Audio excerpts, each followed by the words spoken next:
thought it was going to be an easy question, who's the greatest ever fullback. I thought it was maybe 2 or 3, but now I'm looking at what everyone's won. I'm like, oh my goodness. I don't think it's as easy as everyone's making out. It's not just 1 or 2 names in that hat. 03717223344. I've changed my answer. Right? I think when you look at the greatest ever fullback, you need to look at a lot of different things. It can't just be an answer. It can't just be, I think it's X, right? Yeah. You've got to have reasons to back that person. Which is why... Put your phone down, Bentley. I'm listening to you. I'm just going through fullbacks as well. Oh, fine. I thought you got a massive computer in front of you. Which is why, right? I know Ashley Cole was just a phenomenal player. And I know Patrice Evra was fantastic. I know that, of course, Azpilicueta won everything in his time at Chelsea, 2 Prems, FA Cup, League Cup, UEFA Champions League, Europa League. Mm-hmm. I get all that. But Gary Neville... Right? No, hold on. Honestly. No, hold on. Gary Neville, hear me out. 19 years at Man United, 8 Premier Leagues, 3 FA Cups, 3 League Cups, 2 Champions Leagues, and a Club World Cup. Hold on. That is mind-blowing. It is mind-blowing, but I don't think sometimes you can necessarily put it down to what they've won. Do you know what I mean? Because I'll give you an example. I don't know. Let me think of somebody. Yeah, this is going to be tough for you to think someone that's world class. No, but not so much that, because I get it. And what Gary Neville done, and as a player, listen, phenomenal, fantastic. You've got to remember, I don't think you can compare apples to apples, because it's not. Because Gary Neville's role as a right back was different to the role of Carl Walker. Well, no, but Carl Walker is, if anything, he's similar to Carl, because Carl's not really been asked to go that back. You're right. So I think, and what he won, I don't think you can always just judge a player on what they've won. And yes, he has won the lot. Gary Neville, fantastic player. Mr. Dependable, great chemistry with Beckham, brilliant for England as well. So you can't fault Gary Neville. Not one bit, not his career, him as a player, nothing. But Carl Walker, he hasn't got any weaknesses. One thing about Gary's quick, but in the air, maybe potentially there's an answer. Maybe you could go attack him back post headers. But Carl was a different animal. Did Gary Neville have a weakness? He was quite quick, wasn't he, Gaz? Yeah. But he wasn't that quick. He wasn't like Walker quick. No, but no one is. There is an element to that. So maybe he didn't, but I just think Carl Walker, the way that he plays, the role that he could play, like for instance, Gaz, if being asked, do you think he could have played right of a 3 centre half? Probably not. Yeah, I think he could have. Why'd you say that? Because Walker's having to do that for England. Yeah, no, I know, but I think Gary Neville could have done that. No, again, I'm not throwing shade at Gary Neville at all, because I think he's phenomenal. 19 years. I get that, but I don't think you can always look at just trophies and but longevity must count for something, right? And have that as a yardstick. I know, but if you're playing first team football for 19 years and you're constantly winning and you've won 2 Champions Leagues, you've got to be in the conversation. That's all I'm not saying Gary Neville's my answer. But would he be the best for you? I don't. Okay, if you're a wide player, yeah, which one would you rather play against? If I was a wide player, Walker or Gary? I'd least like to play against Walker. Okay, so which one would you rather play against then? Yeah, I don't want to say Gary Neville in that negative question. Why? Yeah, it's a tough one. I hear what you're saying. You're probably right. Yeah, but what I didn't want to do is just go Carl Walker, and then people go, "What about Gary Neville? He's won 8 Premier Leagues." Yeah, I think that counts for a lot. Yeah, of course it does. But Gary Neville again's won so much more than say Ashley Cole. What about Azpilicueta? Again, but then he's won a lot, but he hasn't won it multiple times like Gary Neville has. Who would you say is better, Azpilicueta or Gary Neville? I'll go Gary Neville with that one. Yeah? Yeah, but Chelsea fans will go absolutely not. But I think Ivanovic was better than Cesar Azpilicueta. Okay. He was ridiculous to play against. He was so strong, so fast, powerful. He used to, honestly, on the pitch sometimes I used to think, why am I even going near him? He'd throw you on the floor like your little kid. Let's go to the phone lines, 03717223344. Let's speak to John, who's a Chelsea fan. Hello, John. Yeah, hi. How are you both? All right? We're good, thank you, Ross. How are you? I'm okay. When you did the intro, I thought you was obviously talking about a right back sort of thing as being the best, because I knew what Darren would say. He was absolutely correct. Everything he said, I'd back up entirely, sort of thing. You know, Ashley Cole was a much better fullback than Carl Walker will ever be. But just to develop it a little bit, if providing he can get rid of the injury problems he's had for the last year or so, Reece James will go on to be a better fullback than Carl Walker. He's got everything that Walker's got. He's got pace, he's got strength, he's a great crosser of the ball.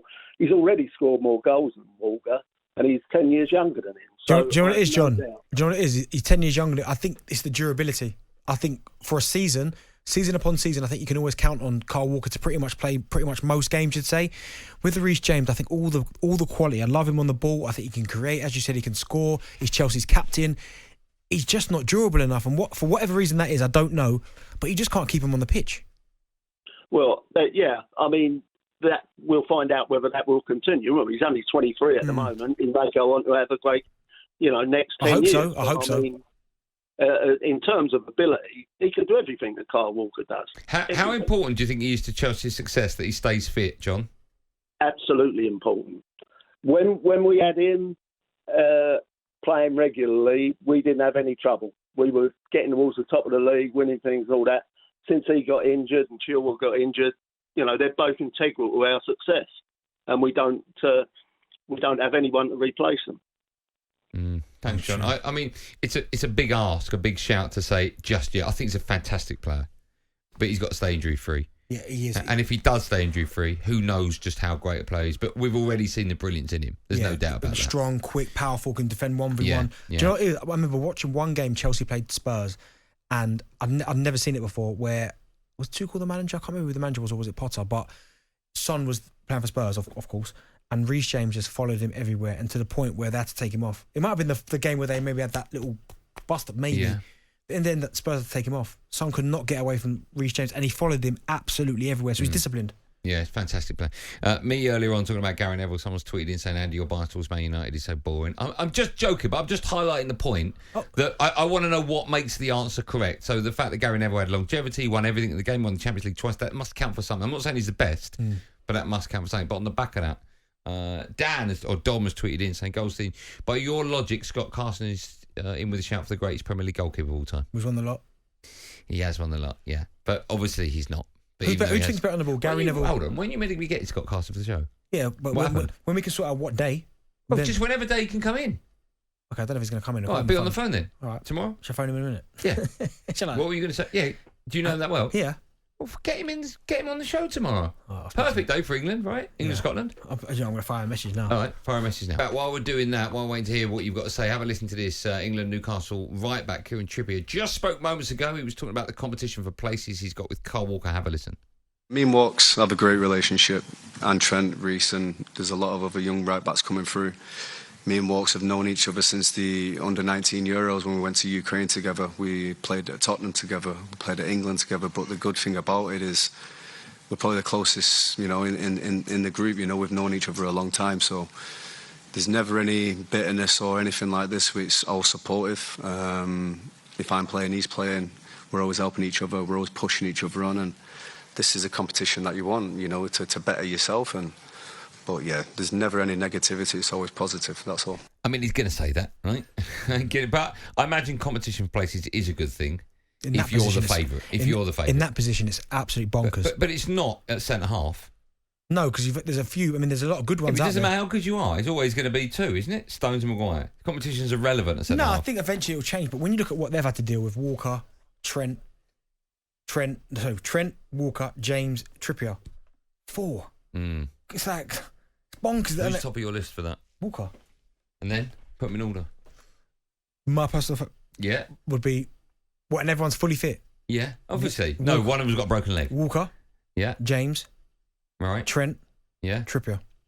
Tripp's last. Yeah. Who you putting? What you put ahead of? Not for me to make a list. No. But who do you think?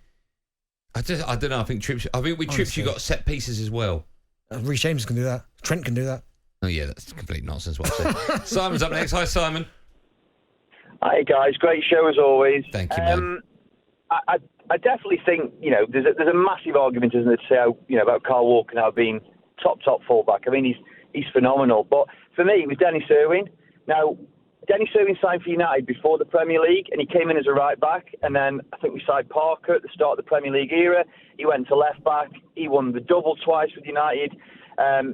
The greatest manager ever in the English game said that he was 8 out of 10 every week, and that's the biggest accolade you give him. He was reliable. He scored goals, free kicks, penalties. For me, he was Mr. Reliable. And I don't even think he cost more than 600,000. But it's generational, isn't it? The fullback role's evolved in the last 5 years. So it's a tricky question. But for me, I'd say Dennis Irwin. But right now, Kyle Walker, he is no doubt a top player. No doubt about it. Do you think? Thanks for your call, sir. Do you think that a Dennis Irwin now would be able to cope with life in the Premier League, or would he have to completely change his game? That's a good question, isn't it? I think he could cope, and I do. Yeah, I think he could cope. Definitely, yeah. Yeah, I do. You do? I do think he could cope. He did this going into midfield thing. I'm not a big fan of it, really, but it seems to be the fashion, doesn't it? But I think there's a place for Dennis Irwin 100% in the modern game. Definitely. Okay, thanks for your call. It's difficult, isn't it, when you're comparing players that were there at the conception of the Premier League and you're going back effectively 30 years now and comparing someone like Carl Walker. Did Gary Neville come in after Irwin? Or Parker? Came in, it was on the right after Parker, yeah. Okay. Yeah? Why did you ask that? No, because I was trying to fill in the gaps, that was all. Okay, you feel what I mean? Yeah. Did you fire off a text to your mate, Scott Carson? Yeah, he's not come back to me yet. Well, he's only, give him a minute, he's probably doing something, right? What does he do now? Well, he's probably now... Polishing his medals, that's what he's doing right now. talkSPORT Drive. Super opinionated sporting debate. Monday to Friday afternoon from 4 on AM, on DAB, via the talkSPORT app and on your smart speaker. talkSPORT.